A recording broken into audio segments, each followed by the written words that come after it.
আমি প্রায় বলি, আমার মাঝে মাঝে কথা মনে হয়, এশার নামাজ, ফজরের নামাজ, এই নামাজগুলো না পড়ে পড়ে যারা বছরের পর বছর ঘুমায়, দিনের পর দিন ঘুমায় থাকে, ছেলেরা, যুবকেরা, মারা, পুরুষেরা, বাবারা, মুসলমান, যদি আল্লাহ তাআলা একজন ফেরেশতাকে একটাবারের জন্য বলতেন, ফেরেশতা এই নাফরমানকে শুধু একটা চটকনা দিয়া, তাইলে তার 14 গোষ্ঠীর জীবনে আর কোনোদিন সে নামাজ ছাড়ত। কিন্তু মালিক বড় দয়াবান, মালিক বড় দয়াবান।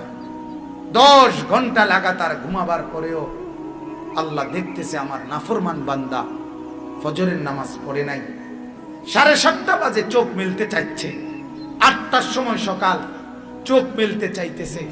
আল্লাহ তো দেখতেই আছে আমার নাফরমান আমার ফজরের সেজদা করে নাই, তবুও মালিক কি পরিমাণ দয়াবান, এত বড় নাফরমানির পরেও আল্লাহ চোখটা মেলে দেয়।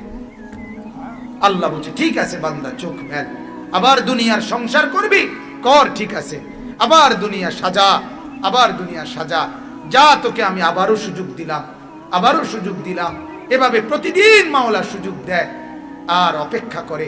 হাদিসের মধ্যে আছে, প্রত্যেকটা নাফরমান যখন আল্লাহর নাফরমানি করে, বিশ্বাস করেন বাপ, এই জমিন খোদার কসম আল্লাহর কাছে অনুমতি চায়, আল্লাহ এই বেঈমানকে নিয়া আমি শুধুমাত্র একটা উল্টানি দেই, আপনার কাছে অনুমতি চাচ্ছি, আল্লাহ ওয়াইজেরুম বিসনাত এই পাশ ও পাশ করে আমিও আমার জমিনের তলদেশটা একটু নিচের দিকে উঠাই, আর উপরটা নিচের দিকে নেই, মাটি এত আমার নিচের মাটি উপরে তুলি, উপরের মাটি নিচে তুলি, আমি শুধু একটা গড় দেমু, আল্লাহ পরে নেয়া আপনি আমার একটু ইজাজত দেন।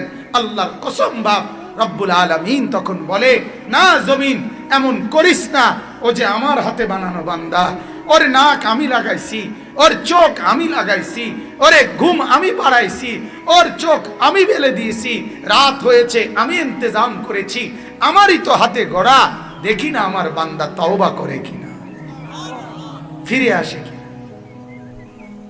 ফিরে আসে।